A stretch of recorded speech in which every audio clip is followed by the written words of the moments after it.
जी।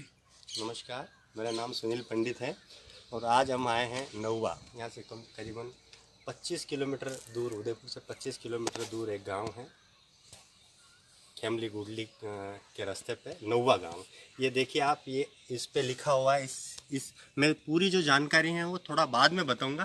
पहले इस शिला पे जो लिखी हुई चीज़ है आप उनको देख लो। उस पे लिखा हुआ है कि 1968 में पोज तीज पोष सुद भाण उदा नौवा नगरी में वणी उदा अलग पछाण। ये जो श्लोक है, ये दोहा है, वो लिखा था बाबूजी हजूर चतुर सिंह जी ने, जो मेरे रूहानी गुरु हैं, जो जिनके बारे में मुझे कहीं कहीं बार उनको लिखने का, पढ़ने का और उनके बारे में लिखने का मुझे सौभाग्य मिला। मैं जब पहली बार दैनिक भास्कर में सब एडिटर के तौर पर काम किया करता था, तब मेरे मेरे जो सीनियर थे उन्होंने मुझे टास्क दिया कि भाई बाबूजी हजूर चतुर सिंह जी पे कुछ ऐसा लिखा जाए कि उनको मेवाड़ के लोग जाने और उनके बारे में रोचक जानकारी लिखी जाए। तो मैंने लिखी थी। मेरे मेरे साथ में भी मित्र हैं मेरे, इनका नाम ओम जी हैं और बहुत अच्छे मित्र हैं। इनसे मैंने थोड़ी बहुत जानकारी ली इसकी यहाँ के बारे में और फिर मैंने उन पर लिखा। मैंने लिखा, उसकी हेडिंग इस प्रकार थी कि राजसी मन में जगाई वैराग्य की ज्योत और फैलाया चतुर प्रकाश। ऐसा उनका था। तो हम इस वक्त जो खड़े हैं वो नौवा नगरी में। ये पूरी नौवा नगरी आप देख सकते हैं। मेरे मेरा मेरा मैं पहले बता देता हूँ, मेरा मकसद आपको ये बताना नहीं है कि मुझे कैमरे के सामने बोलना आता है या मैं वीडियो बना सकता हूँ। मेरा मकसद ये है कि मैं एक बार ये बताना चाहता हूँ आपको कि ये जो जगह है, इसकी इतिहास, इसके बारे में जो मुझे जो जितना कुछ आता है मैं आपको बताना चाहता हूँ। ये पूरा जो गांव है वो नौवा गांव है। यहाँ पे बाबूजी जो मेरे रूहानी गुरु हैं, जो मेवाड़ के बहुत बड़े संत, लेखक, समाज सुधारक रहे हैं। और ख़ास बात यह है, समाज सुधारक संत होते हुए भी इनका जो सबसे बड़ा जो ताल्लुकात हैं वो राजश्री परिवार से, अभी हमारा जो मेवाड़ राजघराना है उनसे उनसे ताल्लुकात रखने वाले ये महान संत हैं। और इन्होंने सारा सब कुछ छोड़ के राजश्री वैराग मतलब राजश्री सौभाग्य, सारा जो सब कुछ था उन्होंने छोड़ छुड़ा के और उन्होंने यहाँ इस जगह पे, ये जो पूरी नौवा नगरी है, यहाँ पे आके उन्होंने अपनी जो उनकी एक किताब है चतुर चिंतामणि, उसकी एक सुंदर सी पंक्ति है, मैं आपको सुनाता हूँ। उसमें ये लिखा कि हेरिया सुनी मिले खोशा खेचा ताण छेल मेल रे मायने उदा अलग पहचान। कुछ इसी तरह की जो पंक्तियां हैं, इसी तरह की किताब है चतुर चिंतामणि करके। बाबूजी की 8 किताबें, बाबूजी ने 8 किताबें मेवाड़ी भाषा में लिखी। रामायण को इन्होंने मेवाड़ी भाषा में लिखी।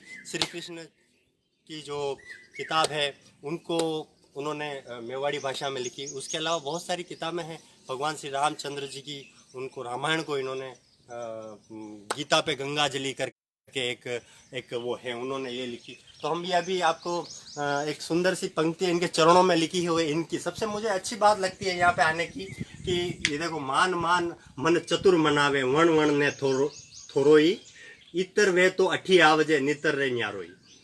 भावजी ने इतनी सुंदर बातें, बड़ी बड़ी गूढ़ जो रहस्य थे, इतनी जो सुंदर बातें थी जो समाज में जागृति फैलाने, उनको उन्होंने इतने मार्मिक ढंग से और इतने सुंदर तरीके से इन्होंने मेवाड़ी भाषा में किया कि शायद मेरा मानना ये है कि अब तक तो कोई शायद इनके टक्कर का, शायद ये कबीर, मैंने मैंने मैं ये मानता हूँ, मैंने 8 इनकी किताबें जो मेवाड़ी भाषा में लिखी हुई है वो पढ़ी।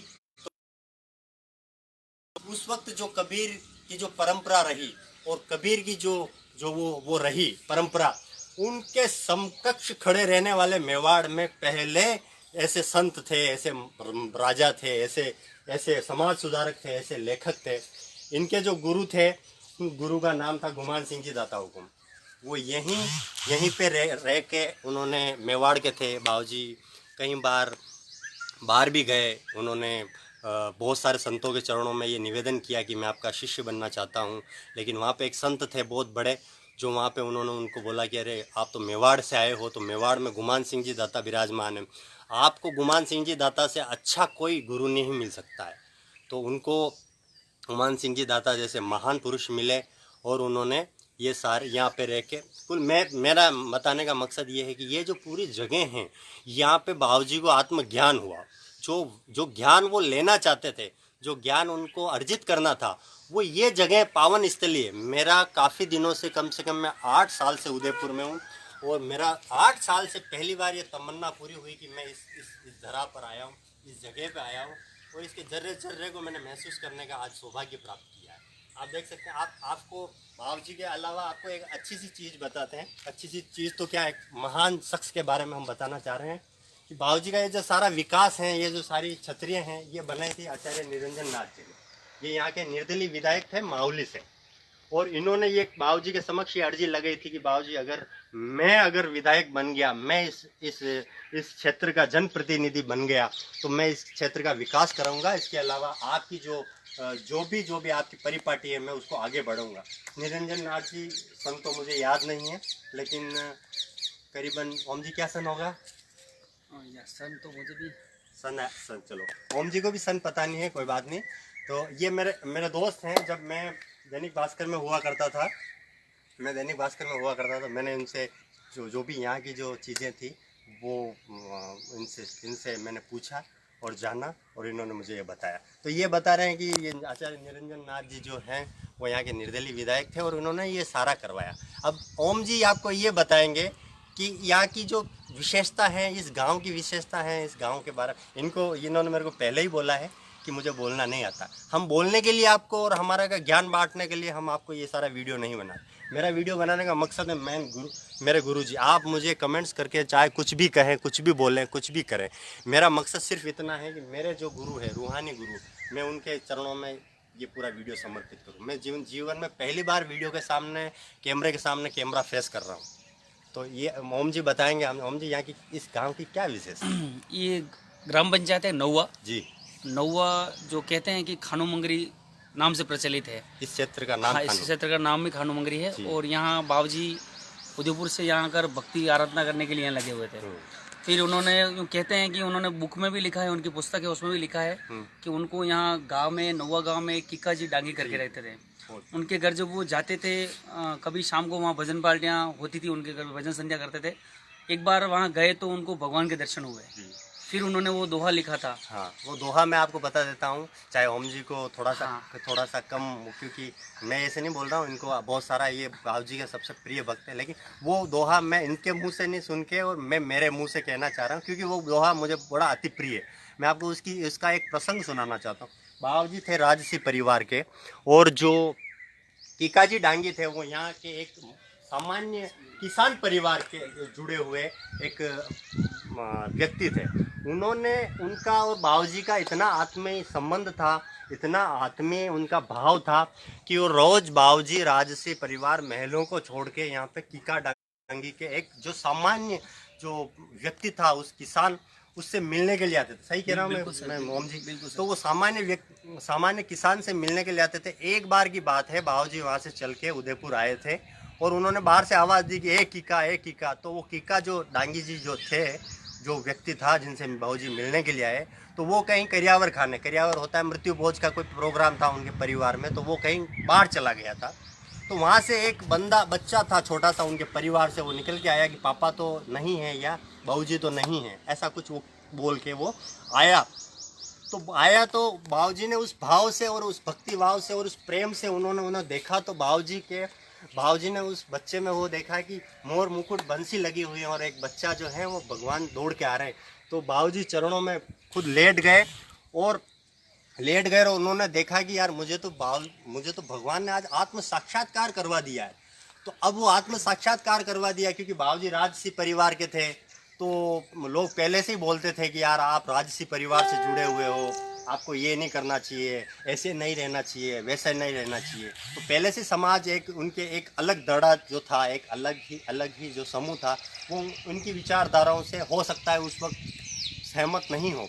तो उन्होंने देखा कि अगर मैं ये बोलूँगा कि मुझे भगवान का आत्म साक्षात्कार हुआ है तो शायद वो, और उन्होंने लिखा वो इस प्रकार है कि मानो या न मानो पण केणो मारो काम, किका डांगी रे आंगने मने रमता देखिया। सही बात है ओम जी? बिल्कुल सही। तो ये है हमारे, बाकी आगे की जानकारी ओम जी आपको बताएंगे। बिल्कुल, यहाँ खानोमंगरी है और यहाँ आज भी सभी लोग, मेरे आसपास के गांव के लोग यहाँ आते हैं।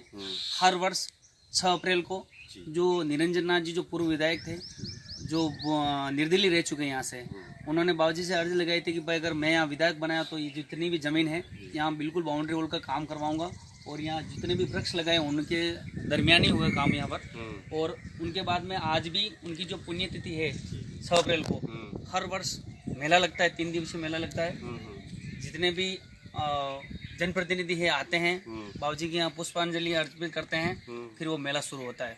तो आज भी, लेकिन कुछ सालों से, पिछले कई सालों से ये जो स्थल है, लोगों ने, यहाँ के जो लोकल हैं वो तो सभी जानते हैं, लेकिन बाहरी जो नेता, जो जनप्रतिनिधि बोल सकते हैं, बिल्कुल वीरान पड़ा हुआ है। लोग आते हैं आसपास के गांवों के, प्रार्थना करते हैं, यहाँ बिल्कुल अर्ज करते हैं भगवान से। बहुत लोग जानते हैं बाबूजी चतुर सिंह जी के बारे में, सभी को पता है। गांव में जो बुजुर्ग है, मेरे गांव में 80 से 90 साल से लोग हैं, वो यूँ कहते हैं कि हमारे यहाँ कोई राजकुमार जो उदयपुर में विराजमान थे, वो यहाँ आए और उन्होंने बड़ी तपस्या की और भगवान के दर्शन उनको यहाँ हुए। तो इससे पवित्र भूमि कोई और हो नहीं सकती। तो लोगों की आज भी विचार है, हम भी यहाँ, मैं यहीं रहता हूँ, प्रॉपर यहीं लोकल यहीं का हूँ। भगवान से मैं भी अर्ज लगाता हूँ, लेकिन मेरे जो सर हैं सुनील जी और बड़े भाई हैं मेरे, और मैं दिल से यूँ, मैं चाहता था, मैं जब से भास्कर से जुड़ा हूँ तब से भी चाहता था कि एक बार ये सर आए यहाँ, और एक बार कम से कम यहाँ मुझे भी मौका मिल जाए इनके साथ में। तो सर आए हैं अभी, और आज सर के सानिध्य में ऐसा प्रोग्राम हो रहा है। स्नेह है। और मैं ये बताना चाहता हूँ, कोई नहीं जानता है बाबूजी के बारे में, तो मैं खाली इतना सा बताऊंगा। एक आपने एक बचपन में एक दोहा पढ़ा होगा, वो दोहा ये कि परगर पगनी मेलनो बिना मान मनवार, और अंजन आवे देखने सिंगल रो सटका। ये दोहा हर मेवाड़ी को आपको कंठस्थ होगा, हर होगा। अभी हमारे साथ में, हम थोड़ी देर बाद लाइव और आएंगे, हमारे साथ में यहाँ के जो व्यवस्थापक हैं, यहाँ की जो सारी चीज़ें देखते हैं, इनके पास में सारा चार्ज है। ये हमें कुछ ऐसी सी बातें बताएंगे यूनिक। मैं कह रहा हूँ कि इस मेवाड़ में 2 ही तपोभूमि, 2 ही आश्रम ऐसे हैं जो वाकई में एक धधकती आग लेके खड़े हैं और एक समाज को एक नया उजाला दे रहे हैं। पहला तो बाबूजी की ये तपोभूमि नौवा, और दूसरा नाथद्वारा में भूरी बाई का जो आश्रम है। मैं दूसरी बार कभी भी अगर मेरे को जानने का मौका मिला तो भूरी बाई के बारे में मैं आपको ये जानकारी ज़रूर पहुंचाऊंगा। थोड़ी देर के बाद हम और लाइव होंगे और हम आपको बताएंगे। हमारे साथ में योगेश सुखवाल इस पूरी चीज़ की रिकॉर्डिंग कर रहा है। मैं योगेश भाई का और ओम जी का शुक्रगुजार हूँ। धन्यवाद। जय मां।